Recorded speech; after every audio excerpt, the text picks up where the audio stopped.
10 championships, 198 wins, 28 first-team All-Americans in just 15 seasons.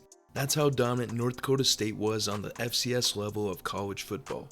A dynasty that changed the sport forever, and many fans will never forget.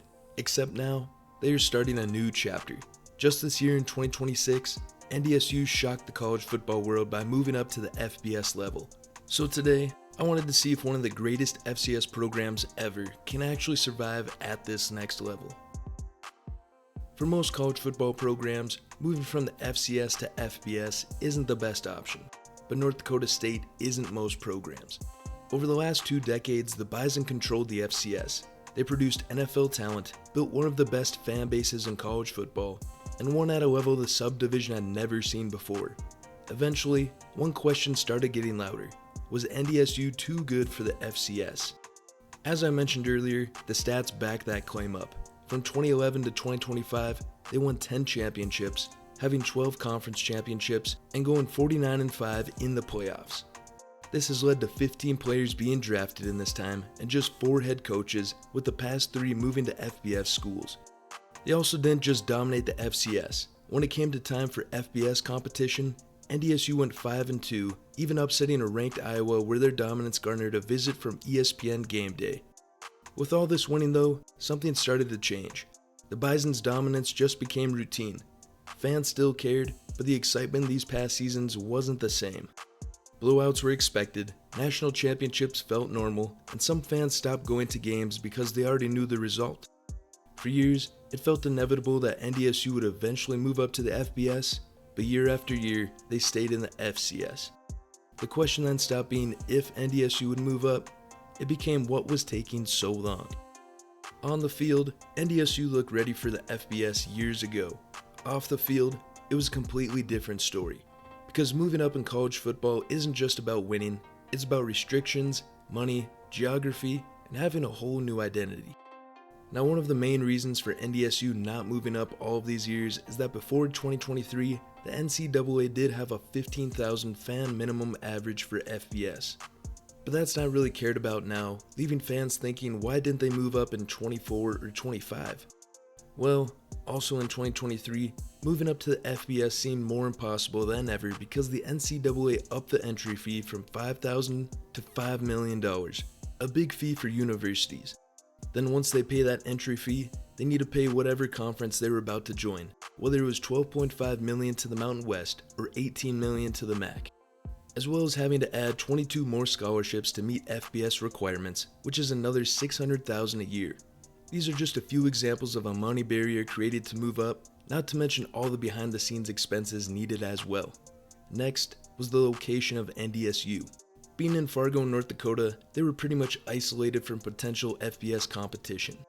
We all knew the Big Ten, the closest football conference near them, wasn't an option to move up to, so that left Group of 5 conferences available.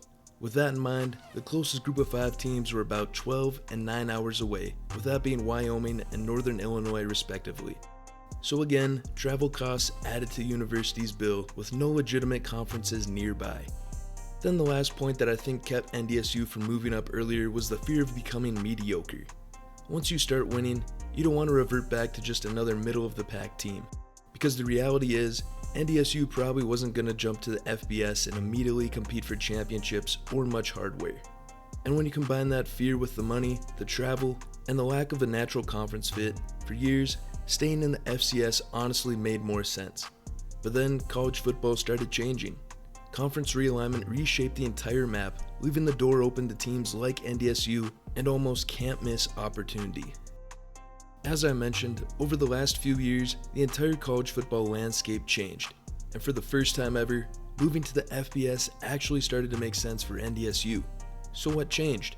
Well, the biggest thing was that college football stopped caring as much about geography and tradition and started caring about value.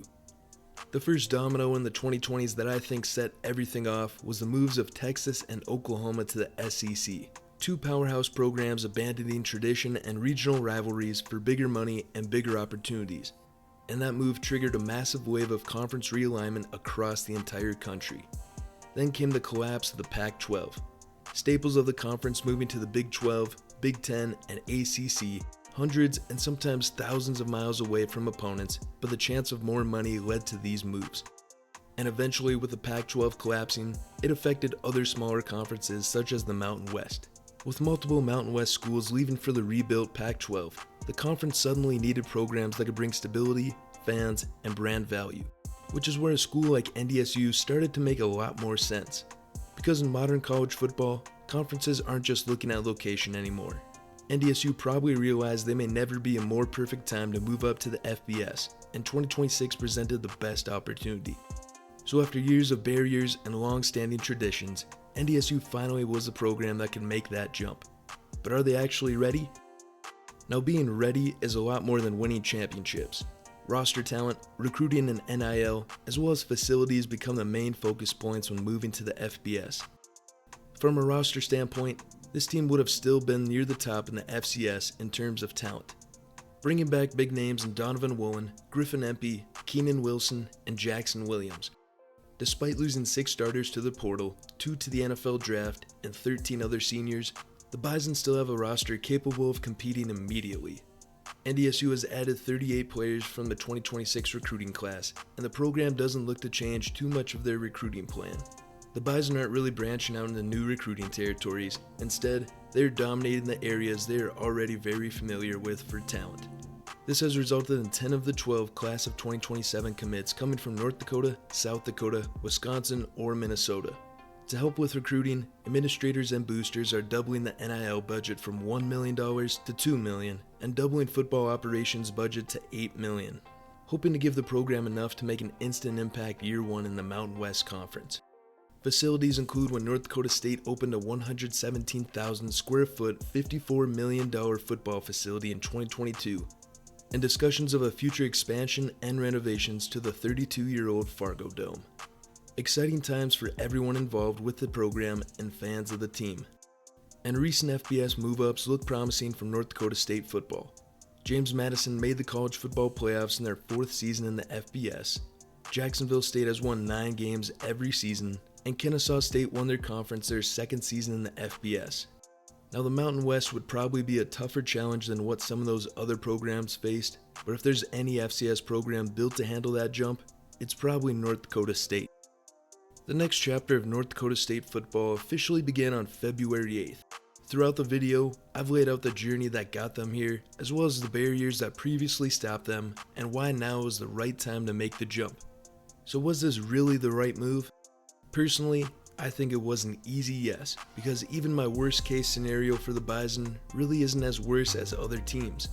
I don't see NDSU ever being a team to finish below 500 consistently, but worst case would be seasons of 6 to 7 wins each year, competitive but never truly contending.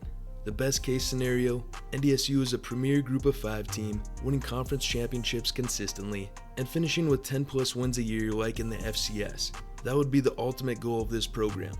But my realistic case is that they become a solid group of 5 team, consistently around 8 to 9 wins a season, with the occasional great years winning the Mountain West and playing in a good bowl game. Looking at their 2026 schedule, I see a 9-3 record first year in the FBS, before a bowl game, of course. UNLV and Hawaii could be tough ones for the Bison, then probably a surprise loss sneaks in there, but an overall great first season for North Dakota State. A new league, new opponents, and tougher competition will create new excitement within the fan base once again. I for one am happy this move was finally made after all those years of speculation and dumb barriers put up by the NCAA. Now to finally get to August 29th for this historic season in North Dakota State football.